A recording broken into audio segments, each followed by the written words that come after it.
Hello and welcome back to your favourite channel मोटोबाज one. आमी already चले एसेছি এখানে শিলিগুড়ি কেটিএম শোরুমে। এটা হলো শিলিগুড়ি কেটিএম শোরুম। আর এখানে লঞ্চ ইভেন্ট আজকে ছিল 4টা থেকে স্টার্ট ছিল, তো আমি অলরেডি আসতে পারিনি, যার জন্য অনেক লেট হয়ে গেছে। তার জন্য লঞ্চ ইভেন্টটা আপনাদেরকে দেখাতে পারলাম না। কিন্তু এখানটায় আমাদের সামনে আছে অলরেডি কেটিএম অ্যাডভেঞ্চার 390, যেটা আজকে থেকে আমাদের শিলিগুড়িতে টেস্ট রাইড যেটা আছে চালু হয়ে গেছে। তো এটা আমি এখন চালিয়ে দেখবো। আমি অলরেডি কেটিএম অ্যাডভেঞ্চার ওনার, অনেক দিন থেকে ওনার, প্রায় 1.5 বছর থেকে ওনার। তো সেক্ষেত্রে আমার কীরকম লাগলো নতুন অ্যাডভেঞ্চারটা চালিয়ে, সেটাই হলো আমি আজকে দেখাবো তোমাদের।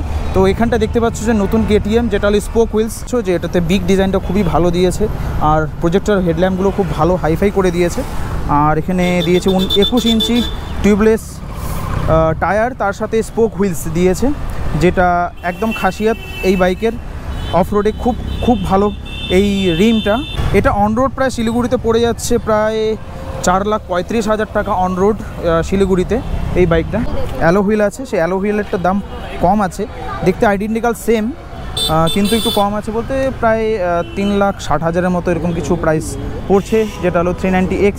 তো আমি দুটোই চালাবো, দুটোই চালিয়ে তোমাদেরকে দেখাবো যে কীরকম ফিল হচ্ছে আমার। এটা অলরেডি আমি চালিয়ে আসলাম, এখন দার্জিলিং থেকে চালিয়ে এসেছি। তো এখানে দেখো সবাই কেটিএম বাইক চালানোর জন্য অনেকজন দাঁড়িয়ে আছে এখানটায়। বাজাজ, কেটিএম, ট্রায়াম্ফ, এখানে সবই বাইক এখানে পাওয়া যায় শিলিগুড়িতে। তো চলো দেরি না করে বাইকটা চালিয়ে তোমাদের জানাই যে কীরকম লাগছে আমার।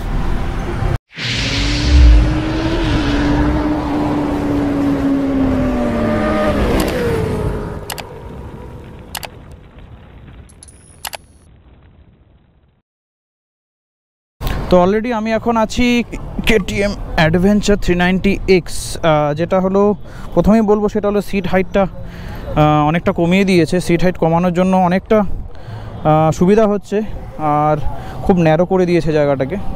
ন্যারো করে দেওয়ার জন্য আমি বলবো যে খুব ভালো লাগছে এই জায়গাটা, অনেকটা স্পেস বোঝা যাচ্ছে এটাতে। আর তো লো ইন টর্কে যেটা স্টলিং প্রবলেম আছে, যেটা পুরনো 390 অ্যাডভেঞ্চারে, সেই জিনিসটা এখানে একটু রেকটিফাই করেছে, কিন্তু উইন্ডশিল্ড থেকে যেটা ভাইব্রেশন আছে, সেই ভাইব্রেশনটা আছে আমি বলবো।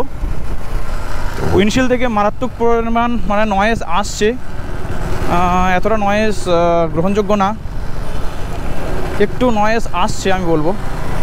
আর বাকি থ্রটল রেসপন্স একটু বেটার করেছে, থ্রটল রেসপন্স আমি বলবো। আর ক্লাচটাও একটু সফট লাগছে, আর ব্রেকিং পারফরমেন্সও ঠিকঠাক আছে, নো প্রবলেম। কেটিএমের ব্রেক আগাগোড়ে খুবই ভালো।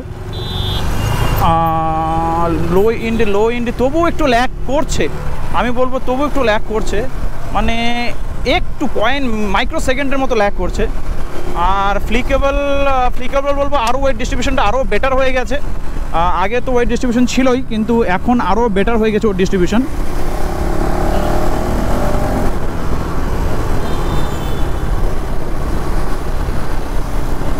হয়তো নতুন বাইক সেজন্য ফ্রি মনে হচ্ছে না আমার, হয়তো ফার্স্ট সার্ভিসিং সেকেন্ড সার্ভিসিংয়ের পর আরও একটু ফ্রি লাগবে।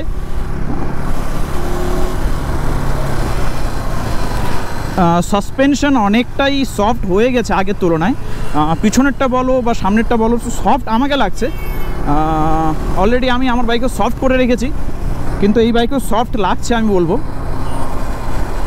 কেন কি এটার মধ্যে অনেকটাই ট্রাভেল, মানে সাসপেনশন ট্রাভেলটা যেটা আছে বাড়িয়ে দিয়েছে, যে কারণে আরও বেশি সফট মনে হবে। আর অ্যাডভেঞ্চার বাইকে যদি একটু সফট সাসপেনশন না থাকে, তাহলে তো কিসের জন্য অ্যাডভেঞ্চার বাইক আমরা কিনবো। এই যে স্টলিং ইস্যুটা ছিল একটু রেকটিফাই করেছে, তবু পারফরমেন্সে প্রথমে যেটা হয় 2000 থেকে 3000 RPM-এর মধ্যে একটু ল্যাগ থাকে, ল্যাগটা 4000-এর পর থেকে একদম চলে যায়।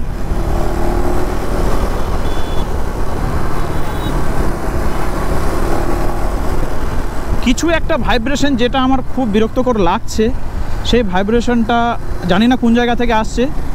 সবাই তো বলছে যে সাইলেন্সার যেটা আছে স্টক এক্সস্ট, সেটার থেকেই, মানে স্টক এক্সস্টের সঙ্গে যে আন্ডারবেলি যে পোর্শনটা আছে, যেটা হলো আন্ডারবেলি গার্ড, যেটা ইঞ্জিন গার্ড বলে, যেটা নিচের দিকে থাকে, সেটা হয়তো টাচ হচ্ছে, যে কারণের জন্য আমার মনে হচ্ছে যে একটা ভাইব্রেশন যেটা আছে একটু ফিল হচ্ছে, একটা আওয়াজ যেটা খুবই বিরক্তকর আমার লাগছে। আর এটা টাইট করতে ভুলে গেছে অলরেডি।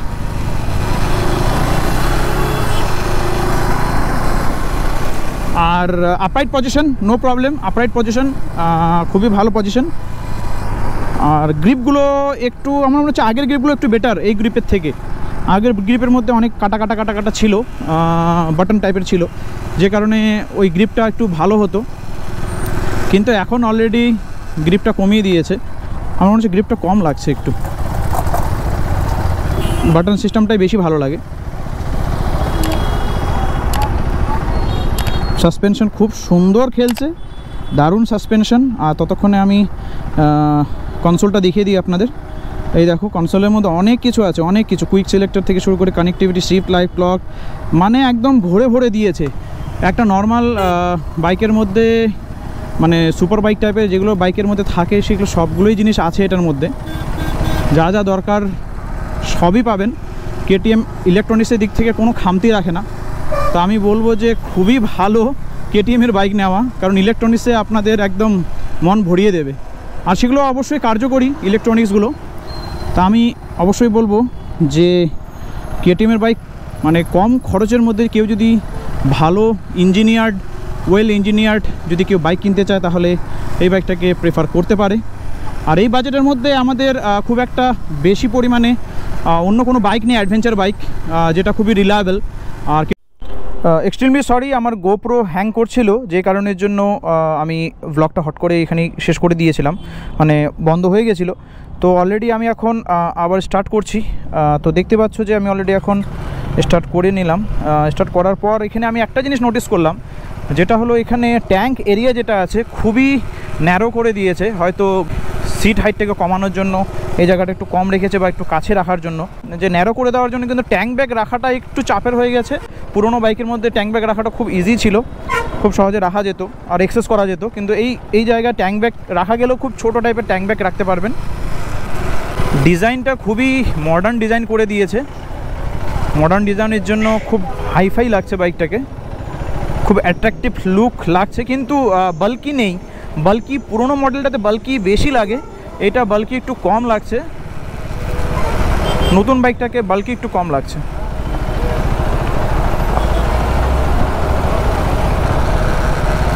হ্যাঁ, এই জিনিসটা খুব ভালো করে দিয়েছে। আগের মিটার কনসোলে এই সিগন্যালটা, যেটা এখন লেফট মেরেছি যে লেফট জ্বলছে, রাইট করছি তো রাইট জ্বলছে। আর আগেরটাতে শুধু একটাই ব্লিঙ্ক করতো টার্ন ইন্ডিকেটরের জন্য, যেটা বোঝা মুশকিল ছিল রাইট দিয়েছি না লেফট দিয়েছি।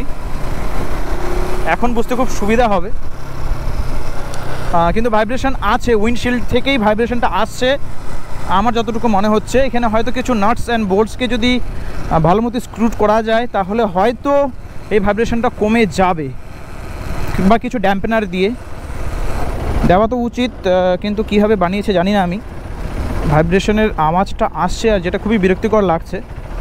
আর যেহেতু স্টক উইন্ডশিল্ড দিয়ে দিয়েছে, তাই আপনাদেরকে আফটার মার্কেট কোনো উইন্ডশিল্ড লাগাতে হবে না। এই জিনিসটা খুবই ভালো, না হলে 10-12-13 হাজার টাকা দিয়ে জিভি বা অন্যান্য অনেক দামি দামি আর উইন্ডশিল্ড লাগাতে হতো, যেটা অনেকটাই খরচার সাপেক্ষ ছিল। তো সেটা কমে গিয়েছে, যার জন্য এখন কিন্তু খুবই ভালো এই জিনিসটা যে স্টক দিয়ে দিয়েছে। আর ফ্লিকেবল বলবো আগের তুলনায় আরও বেশি নিম্বল লাগছে, জানি না কি করেছে কোম্পানি, আরও বেশি নিম্বল লাগছে পুরনো অ্যাডভেঞ্চারের থেকে এটা চালাতে। তো আমি যেহেতু পুরনো অ্যাডভেঞ্চার চালাই, তো সেটা একটু বাল্কি হওয়ার জন্য মানে এই নিম্বলিংটা একটু মানে খুব কম বলবো আমি, কিন্তু এটাতে খুব বেশি ভালো নিম্বলিং করা যাচ্ছে। মনে হচ্ছে যেন খুব সহজে আমি ট্রাফিক থেকে ফট করে বেরিয়ে যাব। 2 গিয়ারের মধ্যে যেটা স্টলিং আছে আমার বাইকে, সেই জিনিসটা কিন্তু এখানে নেই। 2 গিয়ারে যেটা টানতে চায় না সহজেই, মানে কিছুটা আরপিএম বাড়ানোর পর টেনে নেয়, তো সেই জিনিসটা এখানে লো ইন টর্কটা যেটা আছে একটু বেটার হয়ে গেছে আগের তুলনায়। আমি বলবো আগের তুলনায় অনেকটাই বেটার করেছে। আসলে এটা হাই আরপিএমের গাড়ি, তো সে কারণের জন্যই হয়তো এটা মানে করা হয়েছে যে লো আরপিএমে সেই পাওয়ারটা যেটা আছে সেটা ডেলিভারি করে না। আর খুব কম্প্যাক্ট লাগছে এই জায়গাটা। এই হ্যান্ডেলবারটা হয়তো আমারটাতে একটু বড় বড় লাগে, হয়তো ওই সাইড প্যানেলসগুলোর জন্য বড় লাগে, এটাতে খুব ন্যারো লাগছে। আর মনে হচ্ছে না যে আমি একটা 400 সিসি বাইক চালাচ্ছি, মনে হচ্ছে যেন আমি 200-250 সিসিরই কিছু একটা বাইক চালাচ্ছি, এক্সপালস টাইপ। এক্সপালসি থেকে সামান্য বড় লাগছে, কিন্তু তবু মনে হচ্ছে যে 400 সিসি মনে হচ্ছে না এটা কোনোভাবে। আর মিররগুলো আগের তুলনায় অনেকটা বেটার করে দিয়েছে মিররগুলো, এই জিনিসগুলো খুবই ভালো করে দিয়েছে। মিররটা যদি আগের মিররগুলো খুব একটা ভালো নয়, এটা খুবই হার্ড করেছে, কিন্তু আমি বলবো যে এই জিনিসটা যেটা আছে এটা খুবই নরম টাইপের করে দিয়েছে, যেটা আমার পছন্দ হয়নি। জানি না আমি কেন করেছে, এটা খুবই বেশি সফট করে দিয়েছে, এতটা সফট করা উচিত না, আর একটু হার্ড রাখতে পারতো, আগের যে ম্যাটেরিয়ালটা ছিল সেই ম্যাটেরিয়ালটাই রাখতে পারতো। আর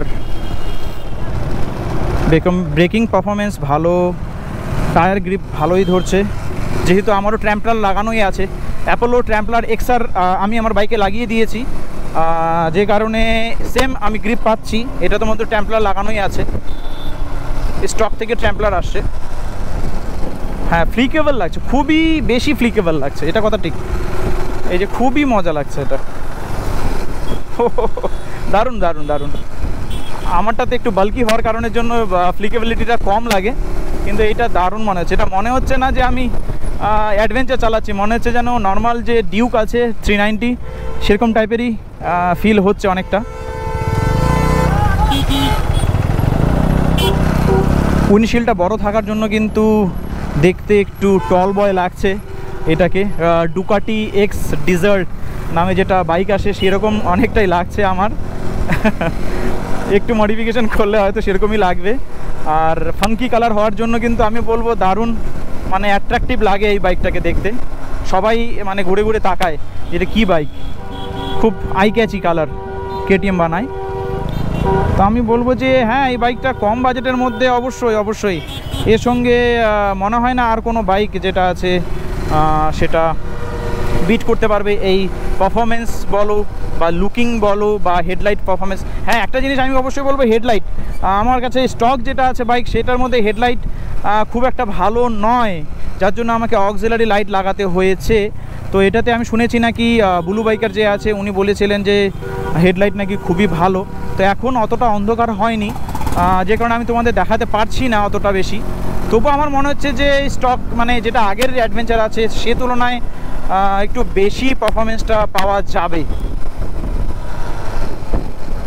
কারণ প্রজেক্টর এলইডি প্রজেক্টর, তো এলইডি প্রজেক্টর হলে একটু পারফরমেন্সটা অবশ্যই বেটার অ্যাকসেপ্ট করাই যায় মানে আর কি। হ্যাঁ, খুবই খুবই ভালো লাগছে, আমার তো দারুণ লাগছে, আমার তো ভালো লাগছে। 390 অ্যাডভেঞ্চার এক্স যদি এই মডেলটা, আমি এখন আবার নর্মাল যে আর মডেলটা সেটা চালাবো, আর যেটার মধ্যে স্পোক হুইলস আছে সেটা কীরকম নিম্বল সেটাও তোমাদেরকে জানাবো। তো এই ভিডিওটা এখানেই শেষ করব আমি, অলরেডি আমরা চলে এসেছি শোরুমের কাছাকাছি। তো তোমাদের এই ভিডিওটা কেমন লাগলো অবশ্যই আমাকে জানাও কমেন্টে, আর যদি ভালো লাগে থাকে তাহলে লাইক করে দিও, আর যদি নতুন আমার চ্যানেলে এসে থাকো তবে অবশ্যই সাবস্ক্রাইব করতে বলো না, সাবস্ক্রাইব করলে তবেই এরকম ভিডিও আমি তোমাদেরকে দেখাতে পারবো। তো চলো দেখা হচ্ছে নেক্সট ব্লগে, ততক্ষণের জন্য থ্যাংক ইউ, ধন্যবাদ এবং শুক্রিয়া এই ভিডিওটা দেখার জন্য। Bye bye.